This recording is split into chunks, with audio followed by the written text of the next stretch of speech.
Today we look at what is called the hero's journey and consider the role of the hero's journey in all our lives. By understanding the hero's journey, we gain a broader perspective from which to view the unfolding of our days, and the hero's journey provides insight which will speed your advance to achieving your dreams. Let's get started. We have not even to risk the adventure alone, for the heroes of all time have gone before us. The labyrinth is thoroughly known.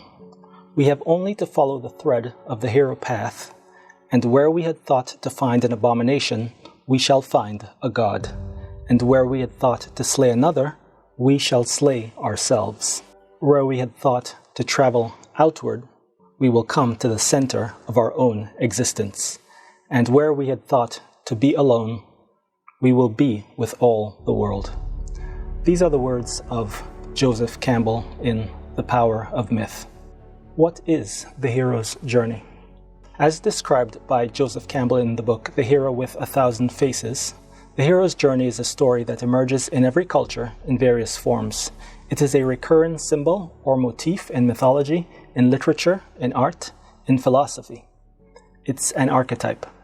For readers of Moving Through Parallel Worlds, I ask you to consider that it is a story about the individual, a story about the hero, a story about you.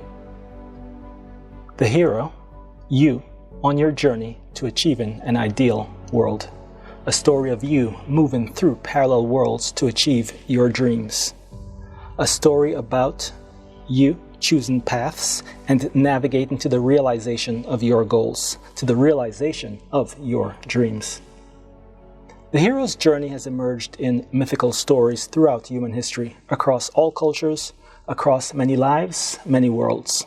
And we see it most prominently in our modern time in many successful books, including the works of J.K. Rowling and J.R.R. Tolkien, and in major films such as Star Wars, The Matrix, The Lion King. With the Lord of the Rings trilogy, we get a very illustrative, almost literal interpretation of the hero's journey. Joseph Campbell identified 12 stages in the hero's journey. You will see these 12 stages in various parts of the story. That is your life. In each moment of existence, you are crafting a story. And for many of us, that story is the hero's journey, the hero's story.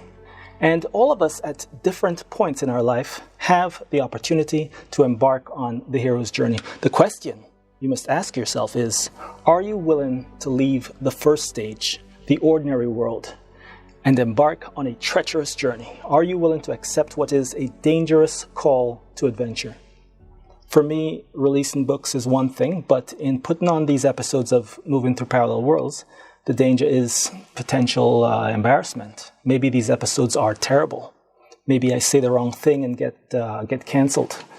You know, we sort of love canceling people these days. The modern-day treacherous journey and call to adventure is not typically about physical risks. More often, it is a professional risk. There is risk in the personal life when one starts a family. There is risk when we trust a new person, even though we have been betrayed by others before. An infinity of treacherous journeys and risks exist. Still, the question is asked, will you accept the call to adventure? The answer to that question shall be no. You shall not be willing. And if you are eager and willing to take the plunge and take the risk, maybe you should find a bigger challenge. That which you pursue is supposed to be difficult, or tautologically speaking, the challenge should be challenging. Apropos, the hero does not get to choose. Refusal of the call to adventure is a key stage in the hero's journey. We can delay the journey for a while, but only for a while. Eventually, you, me, we get pulled into the hero's journey, or maybe you are already in the midst of your journey.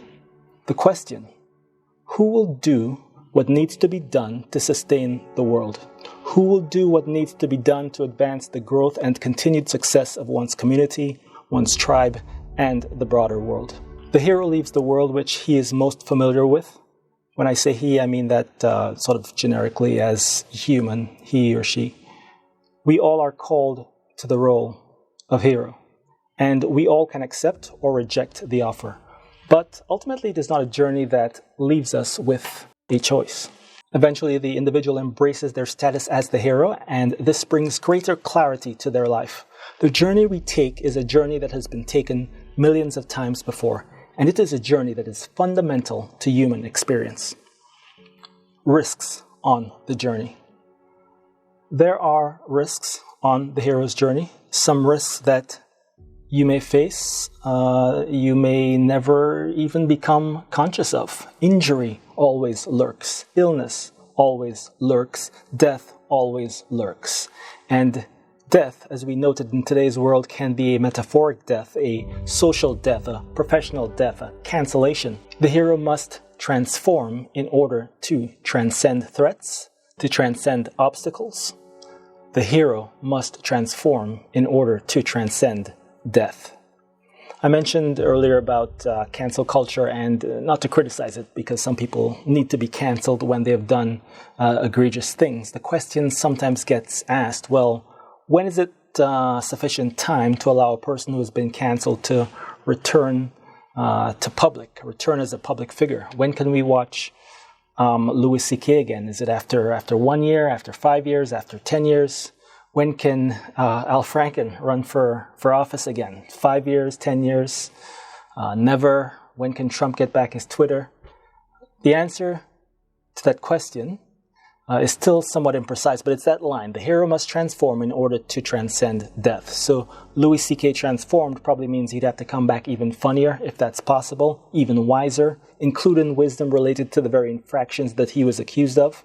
Al Franken would have to emerge wiser, better, sharper, even more evolved and advanced in his understanding of issues of harassment and women's issues, even better at the work politicians do behind the scenes, raising funds, connecting with people, building alliances.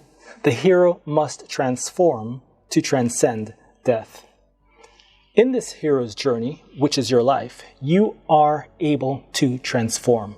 You are able to transcend. For completeness, we should note that some threats are indeed physical. Some threats do put at risk the health and safety of the avatar, of your body. And you don't always know the danger that was narrowly averted. You do not always know all the risks and all the threat that exist for the hero. You see the story that is your life from your own lens, from your own perspective. But there is and are infinities of perspectives from which your story can be viewed, and infinities of forces that impact the hero. You are one force in one infinity, in one world. You are one variable in the equation, and you use your force to tell the story which is your life. You use that force, you use your perspective, you use your consciousness to alter the outcome of the equation. That is the very nature and purpose of consciousness. Through your consciousness, through your will, through the way your actions craft your story, you alter the outcome of the equation. And in a complex system, when you alter the outcome of one equation, the entire global equation is affected. Sometimes trivially, sometimes dramatically, as in chaos theory, the flap of a butterfly's wing triggering a series of subsequent events and an eventual hurricane. Your consciousness changes the outcome of an equation. Your consciousness changes the world you find yourself in. Relax and enjoy the story. In your own life, your own story, you see the goals you set, you see the obstacles you face, you see the probabilities, the improbabilities. You get fearful, anxious, saddened, angry. You sometimes live in the same house with a villain, or otherwise you let a villain get into your head. It's the same classic hero story, the same archetype with villains and opposing forces present, and the same ending. The hero fulfills his purpose. The hero fulfills her purpose. If you remain courageous, if you are willing to do the work, to be conscientious, if you are willing to embrace the suffering that is part of the process, if you are willing to protect your energy and protect your health, then you increase the probability that you will achieve what you exist to achieve. You upgrade this world. You upgrade the equation. You transform this simulation, this reality. Ultimately, the hero realizes, achieves the ideal. Ultimately, you achieve your major life goals, though not always in the precise manner or form you intended. Sometimes in a way that is even better and greater than what you imagined.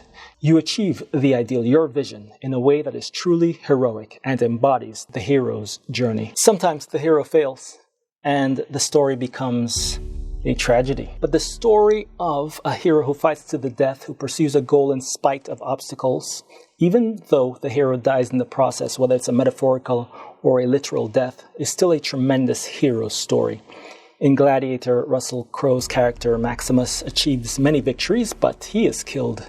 In the end, his family remains dead. He gets to serve as king only for the briefest of moments. Yet that's a modern-day hero story. There is no guarantee as you pursue even worthy goals that you will not be destroyed. When you step off the common path, you invite opposing forces into your world.